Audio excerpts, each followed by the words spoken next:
You're building your career, sir. Alright, what are you doing with this? What are you doing with get out of here for you're laughing at me? Well, yeah you are. Know that you raid his wardrobe. Give you the answer to that question, Mr. Bender. Next Saturday. You think you know the Breakfast Club, 5 teens, one Saturday, and a detention that marked a generation. Yet behind those library walls lies a secret world of rewrites, regrets, and raw emotions no one was supposed to witness. The reality is, this wasn't just a movie about teenage angst. It became a battlefield of creativity, ego, and unexpected accidents that transformed into cinematic history. Today, we're revealing 25 hidden facts kept for decades. From cut dream sequences to surprising casting changes and footage forgotten in the editing room. So, grab a coffee, get comfortable, and step into the quietest library in Hollywood. Number 25. The hidden letter in the script that went unnoticed. Before a single frame was shot, John Hughes did something rare in Hollywood. Even to this day, he penned a real handwritten letter to each of the 5 main actors. Within, he described who their characters truly were, what they feared, what they secretly desired, and how they should feel by the final scene. The twist: those letters weren't merely inspirational. Hughes embedded lines from them directly into the script. The actors couldn't tell which lines came from his writing and which were improvised. Thus, every emotional reaction on screen, each tear, every awkward laugh was authentic discovery. Rice, Rodfish, and Seaweed. One of the letters for Molly Ringwald surfaced years later in an old script binder. It concluded with 6 haunting words never spoken on screen. They'll forget your name, not your voice. Number 24. The lost 150-minute version unseen by anyone. The version everyone knows runs 97 minutes. What are we having? It's just your standard regular lunch.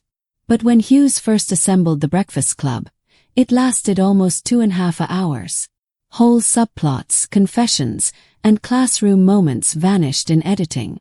Among the deleted scenes, a dream sequence where each teen envisioned surreal versions of their stereotypes, and a flashback of Vernon's breakdown revealed he wasn't just a villain, but a man defeated by his own failures. The footage was never released, only whispered about by crew who saw the early cuts in 1984. Number 23. The hidden link to Ferris Bueller's Day Off. Here's a twist for your perception.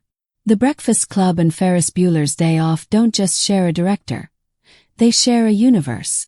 Both films were shot in Chicago suburbs in the same abandoned school, Maine North High. The gym turned into the Breakfast Club library later became Ferris's high school hallway. Both stories occur in Hughes's fictional Shuma, Illinois, a town that never existed but appeared in nearly all his teen films. Fans mapped timelines showing Ferris's carefree day could happen just weeks after that Saturday detention. Props like lockers and banners quietly appear in both movies.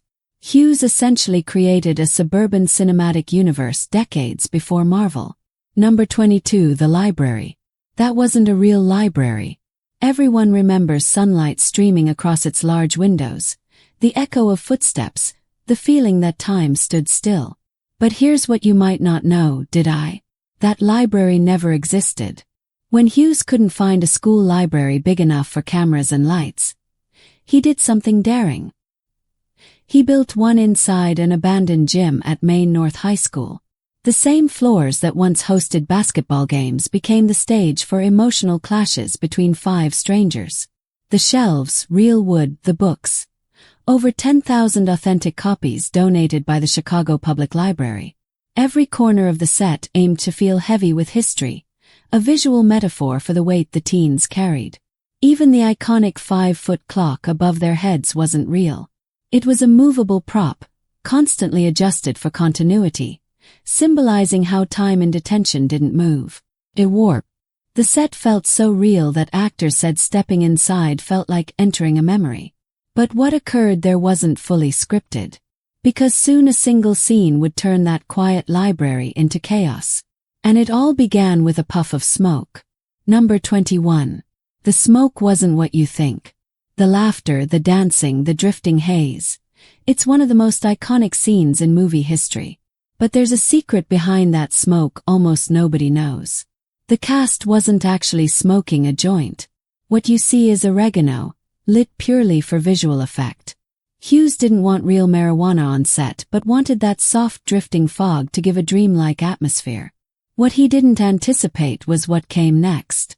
The script called for a reflective moment, but as the smoke filled the gym library, the cast couldn't stop laughing. They improvised, shouted, moved freely, and Hughes let the cameras roll. What was meant to be quiet became the heart of the movie. That spontaneous joy wasn't acting. It was authentic chemistry captured on film. But while audiences adored it, one detail from that moment haunted Hughes for years. A decision in post-production that he admitted broke the spell he had worked hard to create. Number 20. The sound John Hughes regretted forever. It happens in a blink. Music swells. Smoke drifts through light, and a sharp shattering sound pierces the calm like glass breaking under pressure.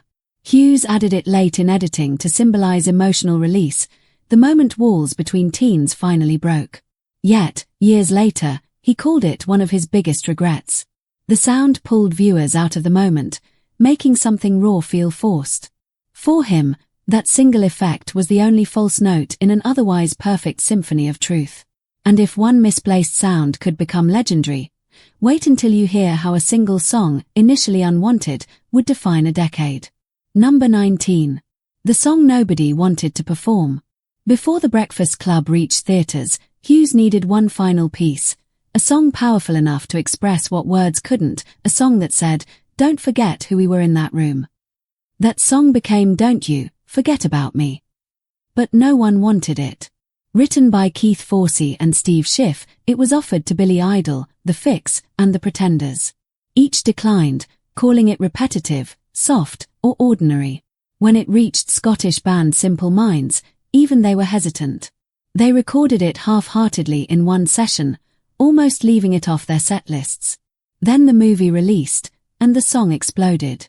It hit number 1 on the Billboard charts, becoming the anthem of teenage defiance. Number 18, the title that wasn't meant to exist, The Breakfast Club. Now familiar, but in 1984, the title didn't exist. The phrase came from Chicago slang at New Trier High School, where students in morning detention jokingly called themselves the Breakfast Club. Hughes overheard it and jotted it in his notebook. Months later, finishing the script, Brian's closing essay ended with 5 immortal words.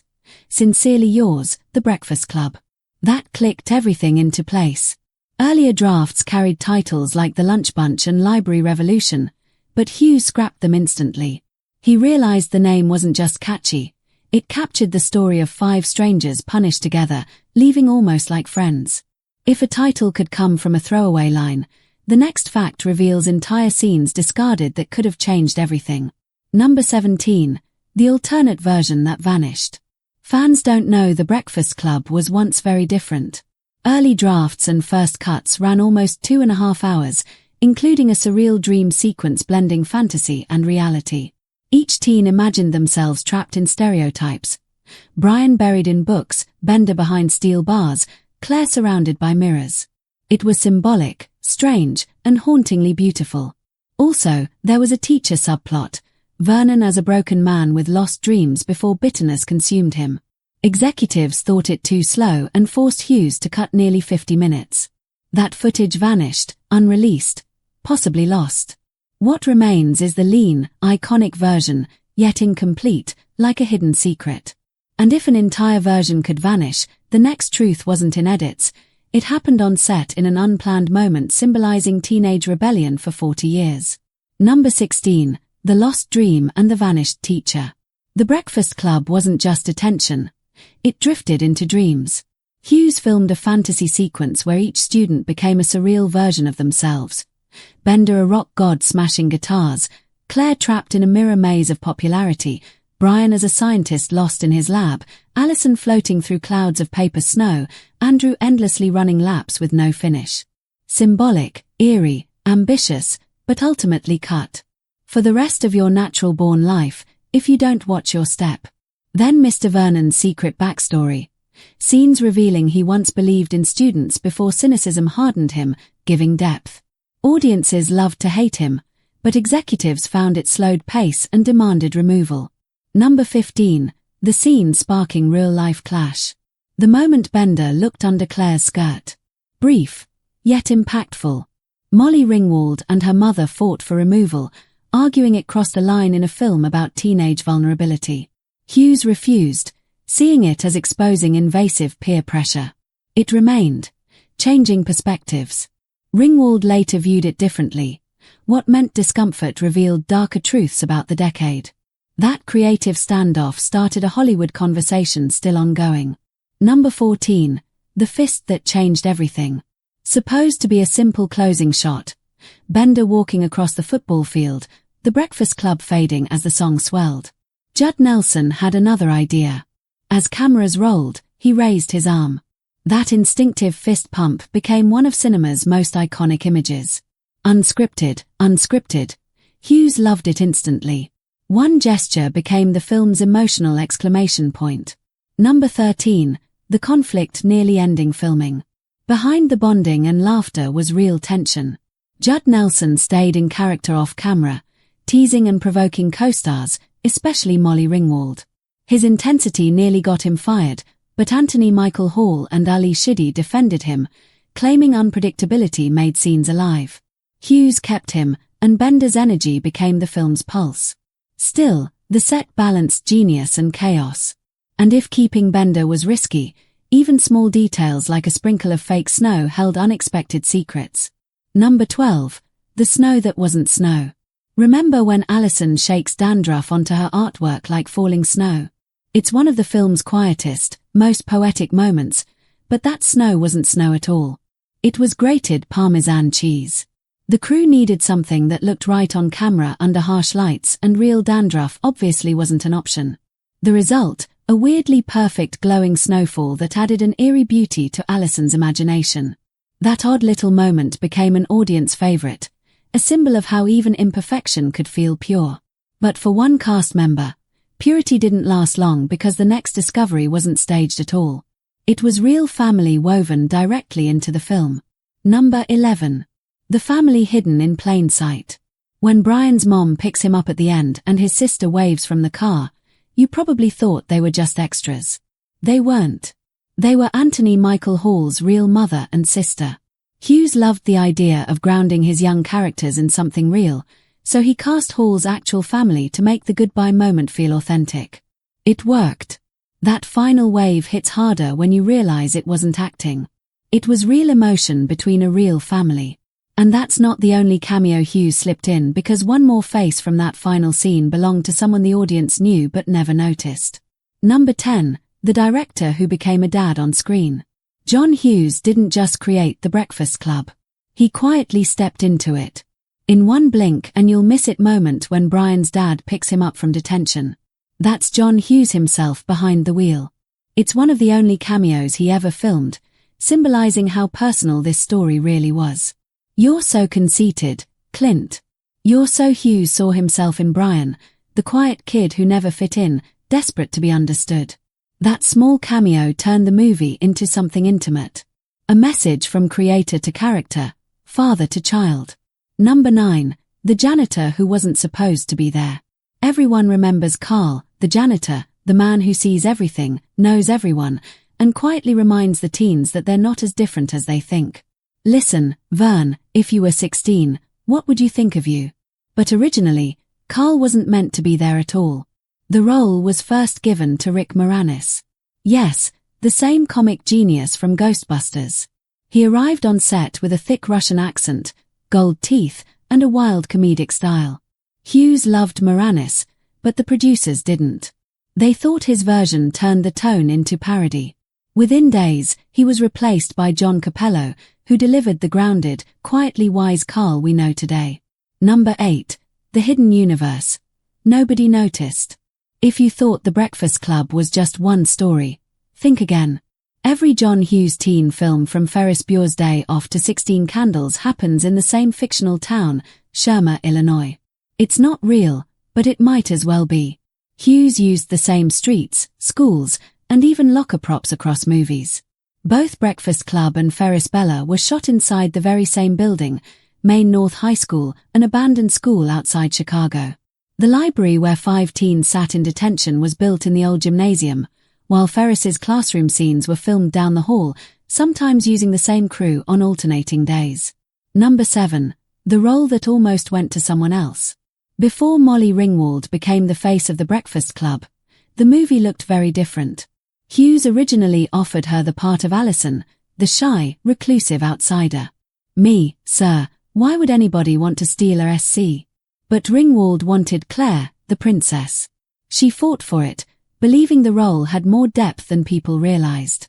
Hughes hesitated until he saw her first audition. That sealed it. Claire became hers. Meanwhile, Emilio Est's, the jock, was actually first cast as Bender, the rebel, but Hughes couldn't find the right Andrew, so he swapped their roles days before shooting began. The entire chemistry of the film changed overnight, and it worked. Each actor ended up playing the role they were meant for almost by accident, and if one switch could redefine an entire cast. The next discovery shows how time itself almost betrayed the film. Number 6. The teen who outgrew his role. Filming took longer than expected, and while time crawled for the characters, it raced for one actor. Anthony Michael Hall, who played Brian, was only 16. And during production, he had a growth spurt.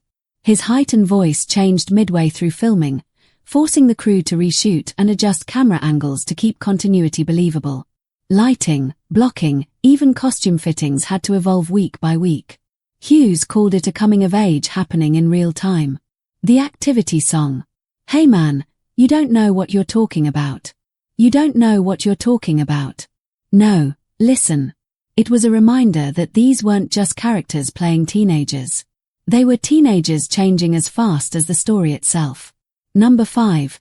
The rebel who took it too far. Judd Nelson didn't just play John Bender. He lived him off camera.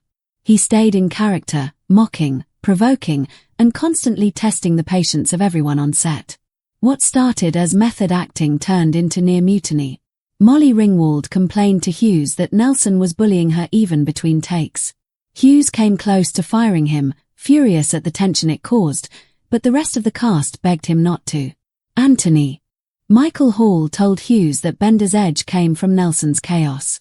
If you take that away, he said, you take away the soul of the movie. Number 4. The confession scene that was never written. The most emotional moment in The Breakfast Club. The raw tear-filled circle where the teens confess their secrets wasn't in the script. Hughes told the cast to forget the lines and just talk. What came out was real. Fears, regrets, and teenage honesty that no dialogue could have captured. Worthless, no good. Goddamn. Judd Nelson improvised Bender's story about abuse. Ali Sheedy created Allison's loneliness on the spot. Every reaction you see on camera, the glances, the silence, the breaking voices is authentic. Hughes later said it was the one scene I didn't write but wish I had. And if that moment of truth could be born from pure instinct, the next one came from something far stranger. A meal that turned into chaos.